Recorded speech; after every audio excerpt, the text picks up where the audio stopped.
wanna wave like this? Raise your hand. Anybody? Little section, nothing. Okay, going to the third section. I'm gonna start at the front, go to the back. Great, Mr. Kowski.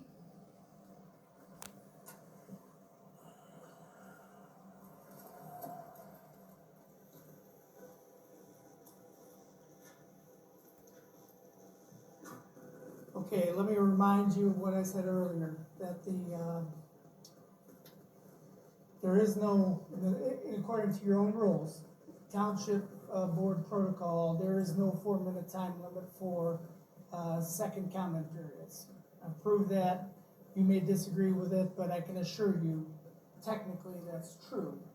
And also remind you of the fact that if a person is not, if a board violates the Open Meetings Act, they are subject to a misdemeanor, $1,000 fine, and then the second violation is not only another $1,000 fine, but subject to a year in prison, or a year in jail. So if I get cut off before I'm finished, I can guarantee you it's going to be the second violation that somebody has experienced from this board.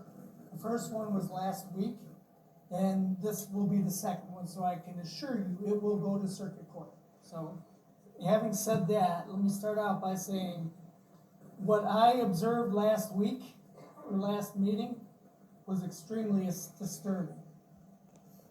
That a woman who was given her public comment was manhandled and arrested by police officers. And for what? Because she was upset that she was interrupted from making her public comment, which was in violation of your own rules, that you could not interrupt her unless you were asking for clarification.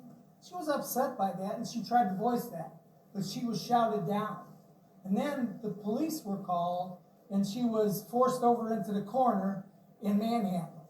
So that was not only disturbing, but infuriating me as a citizen, that a fellow citizen of mine was manhandled like that, in a way, a woman that was disabled, I understand. Okay, so Township Board violated 2 of their own rules. One was setting a 4-limit time limit for the second comment period, which is against their own rules.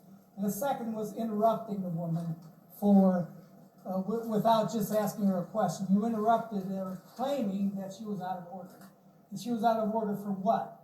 Because you, the presiding officer, was confrontational with the woman before she started. First telling her she had no right to discuss a specific topic, which with the protocol says she's allowed to bring up any topic she likes. She was directed, you can't discuss that topic. Then she was told she had to comply with the 4-minute rule, which is against your rules. So no wonder she was upset. So the confrontation was started by the board, not by the woman that was behind this podium. She was justified in being a little bit upset. She didn't deserve to be manhandled by the police officers by using excessive force the way they did.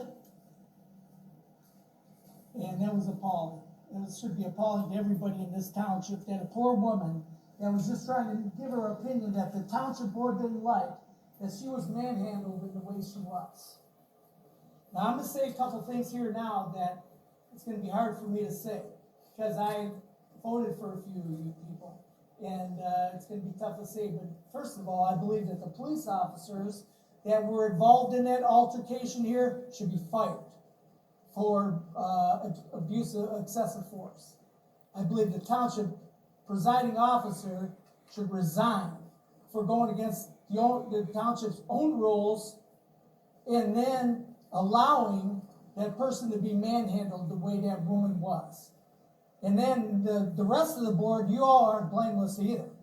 You guys allowed that woman to be manhandled, and you were too cowardly to step up and say, this isn't right. This poor woman was just trying to give her opinion, and she was being manhandled by some police officers. Thank you for all Paul, you've had your 4 And you minutes. guys need to Thank you, resign. Paul. You've had your 4 minutes. I appreciate your input. Thank you. You know, I will Thank be, you, I will Paul. be bringing a suit, Paul, a thank you. lawsuit against you guys for forcing me to be within these 4 minutes. Be advised. Thank you, Paul. Appreciate that.